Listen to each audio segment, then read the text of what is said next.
আজ হচ্ছে আমাদের তাতান পাপার অন্নপ্রাশন। তো দেখছো গেটটা কি সুন্দর লাগিয়েছে। তো যাচ্ছিলাম ওর কাছেই, এরা দুজন দাঁড়িয়ে দাঁড়িয়ে রিলস করছে। আমাদের বাড়িতে না অনেক কটা বাচ্চা হয়ে গেছে। তো তারপর আমরা মুড়ি খেয়ে চলে এসেছিলাম, ও দিদির সাথে ফটো তুলছিল। তো তারপর ঘুম পাওয়া পেয়ে গেছিলো বলে দিদিভাই আমায় দিয়েছিল, আমি বাড়ি নিয়ে চলে এসেছি। তো ঘুমাতে ঘুমাতে আমি চান করেও চলে এসেছি। তো রেডি হচ্ছিলাম, আর খালি দেখছিলাম যদি উঠে পড়ে তো আমাকে রেডি করতে দেবে না। তো এদিকে আমার বাবানকেও আমি রেডি করে দিয়েছি। তো তাতানকে ঘুম পাড়াতে যা টাইম লাগে, অনেকক্ষণ টাইম লাগে তাতানকে ঘুম পাড়াতে। তো রেডি হতে হতে এদিকে তাতানা উঠেও পড়েছে। দেখছি তাতান উঠে পড়েছে অর্ধেকটা রেডি হয়ে। তো এই জন্য ওকে আমি কোলে করে একটুখানি ঘুম পাড়ানোর চেষ্টা করছিলাম, তো আর ঘুমায়নি। তো এই জন্য ওকে ওর মায়ের কাছে দিয়ে এসে আমি আবার রেডি হচ্ছিলাম।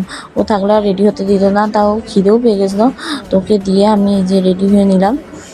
তো আজকে শাড়ি পরেছি, এত গরমে শাড়ি পরতে তো ইচ্ছাও করছিল না, কিন্তু বাড়িতে কিছু অনুষ্ঠান হলে তো শাড়ি পরতেই হবে।